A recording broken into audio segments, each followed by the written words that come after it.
E ela falou que ela fica chocada com perguntas depois dos 62 anos, porque as pessoas querem saber se ela faz sexo ou não. Mas a gente entende que quando a gente chega no fundo do poço, a gente também se fortalece. Quando a gente se preenche de si, ainda mais. A gente se fortalece ainda mais.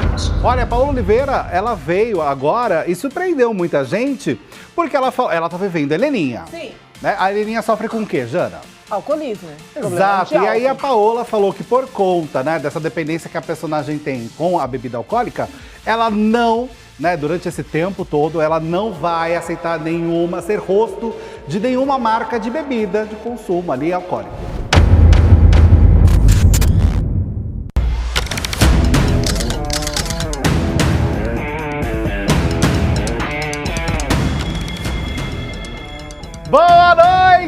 Boa noite, gente! Seja você muito bem-vindo ao Jornal dos Famosos. Eu sou o Tutu e estou aqui para apresentar o programa de hoje, segunda-feira, dia 7 de abril. Estamos ao vivo, Jana! Ao vivo, 6 horas! Aliás, não é Jana, hoje não é Jana, tá? Me perdoe, mas hoje eu vou te chamar de Dona Helena. Gente, eu não entendi. Você quer um cafezinho, Dona Helena? Ai, eu Vem cá, chá. Dona Helena. Meu Deus, eu tenho que levantar todo hoje dia Jana agora, está baseada em Manuel Carlos. Estamos na mesma... A gente tá combinando, quase, né? Estamos Olha combinando isso. nas cores. Cláudia Ohana, a gente deu uma entrevista recente e ela deu uma declaração muito chocante. Primeiro, por uma questão de etarismo, né? Ela foi falar sobre essa questão e ela falou que ela fica chocada com perguntas depois dos 62 anos, porque as pessoas querem saber se ela faz sexo ou não. Gente, que estupidez, né? Que loucura é essa? Como assim? Que loucura é essa? Ô, Marcela, muitas mulheres mais velhas também vão falar com você sobre essa questão do sexo em si, dessa intimidade, e também sobre esse caso da Cláudia Ohana. Como que você enxerga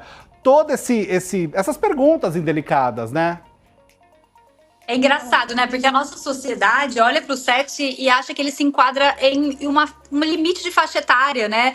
Do começo ali até uma fase da vida, geralmente na juventude. Não tão jovem, porque não pode, os jovens não podem muito, mas ali, né, a gente acha que só as pessoas jovens fazem sexo, e o sexo é uma atividade que pode ser prolongada para o resto da vida. Inclusive, muitas mulheres no pós-menopausa, né? Quando estão mais maduras, é o momento em que elas às vezes descobrem mais ainda a sexualidade delas, principalmente essa geração que veio de uma opressão muito grande, né? Não se falava tanto de sexo, não tinha tanto acesso à informação e agora tá começando a ter. Então eu tenho muitas mulheres, conheço muitas mulheres, muitas pacientes, muitas ex-pacientes, que elas tinham esse perfil, né? De descobrir ali a vida sexual delas depois dos 40, depois dos 50 anos. Então assim, a gente tem como sociedade, infelizmente, uma ideia de que as pessoas, só um determinado tipo de corpo, só um determinado tipo de idade faz sexo, mas sexo é algo que, enfim, existem muitas faixas etárias da vida, a gente acontece desde a adolescência até a velhice para muitas pessoas. Algumas pessoas não conseguiram participar do video show, não foram todas. A Ana, ela de fato ela não conseguiu estar presente, mas me parece que não foi por nenhuma animosidade, não, foi por conflito mesmo de agenda. Inclusive, não teve. Nos bastidores, as pessoas estavam falando sobre a falta de Ana Furtado, ou o clima realmente não era esse? Não, o clima não era esse. O clima foi de muito abraço, literalmente de muito abraço, foi um abraçaço, assim, que rolou. E a gente entendeu logo de início, porque a gente foi perguntando por algumas pessoas, fulano tá aí, ciclano tá aí, Beltrano, onde que tá, tal. Então, assim, quando a gente entendeu que ela não iria, porque ela não conseguia agenda ali mesmo pra estar, então, assim, não teve esse ponto, não teve... Na verdade, ali, e de verdade mesmo, assim, né? Não teve nenhum ponto de animosidade, assim, de tipo, ai, pô, eles erraram nisso. E olha quem fala, alguém que saiu bem ferido de lá. Então, assim, foi muito bonito, foi lindo, foi acolhedor, foi elegante. Eles colocaram, e isso foi a coisa mais bonita que fizeram, as pessoas que trabalharam com a gente nos bastidores. E a gente que trabalha em TV, porque o nosso público, o nosso telespectador, ele entende que a gente está ali aparecendo e eles criam diretamente uma conexão conosco. Mas existe uma gama de profissionais que colocam televisão no ar, que colocam programa no ar. E ali eles colocaram as camareiras que trabalharam com a gente, figurinista, assistência técnica, a galera que era da antiga também participou do programa. E tornou mais especial ainda. Então foi uma catarse, literalmente uma catarse. Agora, eu fiquei super emocionada. Eu não sei se o Tutu vai perguntar a mesma coisa, mas eu prestei atenção nessa coisa de que você saiu ferida de lá. Então eu gostaria que você relembrasse a nossa audiência, o que houve, né? Você tinha acabado de ter filho, como é que foi, Aline? Não. Na verdade, assim, foi uma questão, e foi sim uma questão que foi racial. Na verdade, vários momentos da minha vida, na televisão eu já passei por isso. São 25 anos que eu tô na televisão brasileira, e eu já passei por diversas emissoras. E eu julgo dizer que a Globo nem foi a única que eu passei por uma questão mesmo de exclusão pela sócio-racial, e eu folgo em dizer sócio-racial. Isso tem 7 anos já.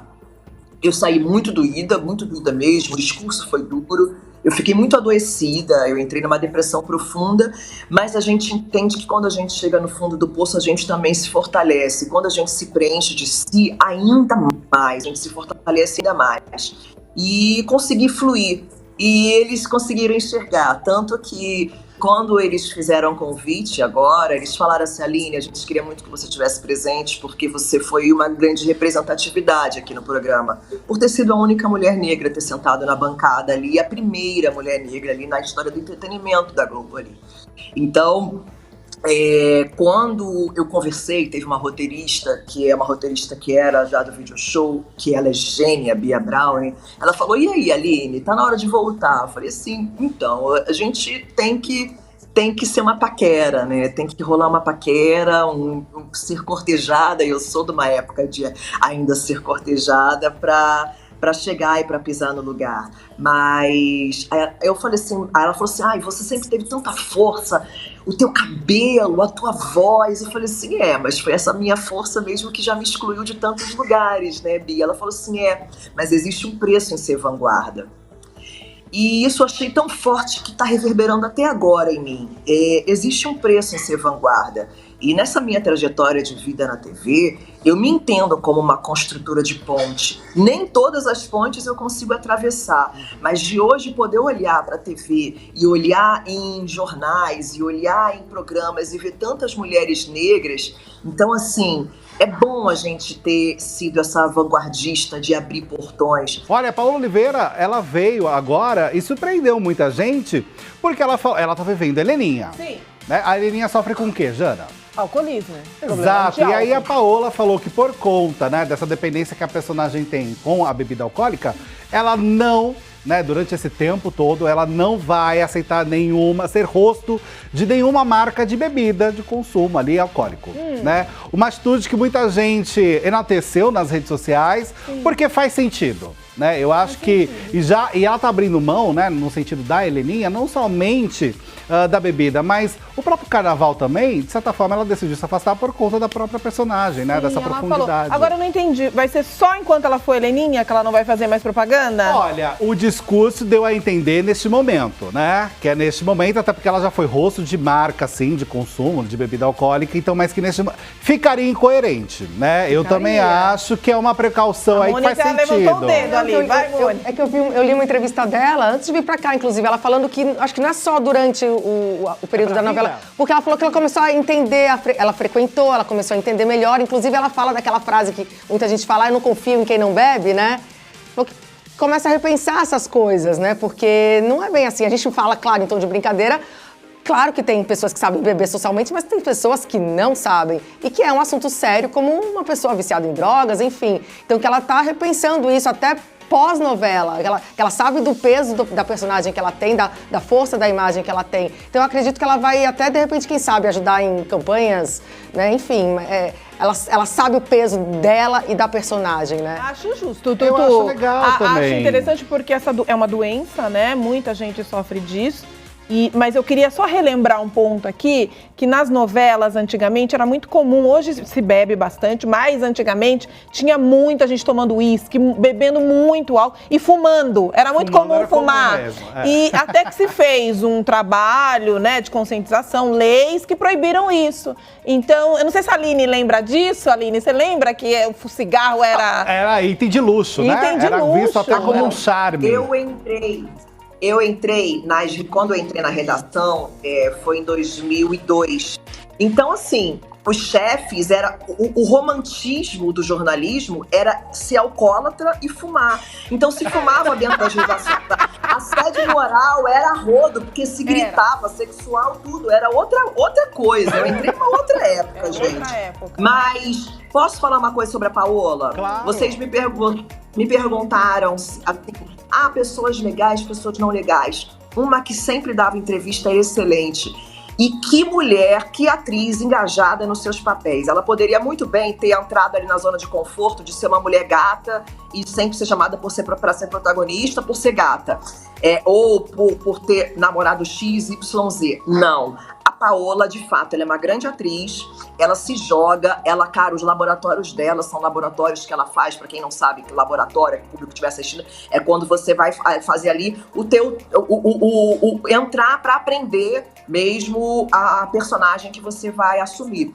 Ela se joga de uma forma, assim, que é interessantíssima, quase que mediúnica a forma que ela assume o personagem que ela vai interpretar. Gosto demais dela como atriz e como pessoa ela é extremamente consciente. Então duvido que ela vai de fato, que a Mônica trouxe aqui muito bem colocado, que ela vai aceitar futuramente outros papéis para fazer publicidade para bebida alcoólica, porque ela já entendeu, né? Se ela tá fazendo laboratório e como ela fez laboratório mesmo, ela já entendeu.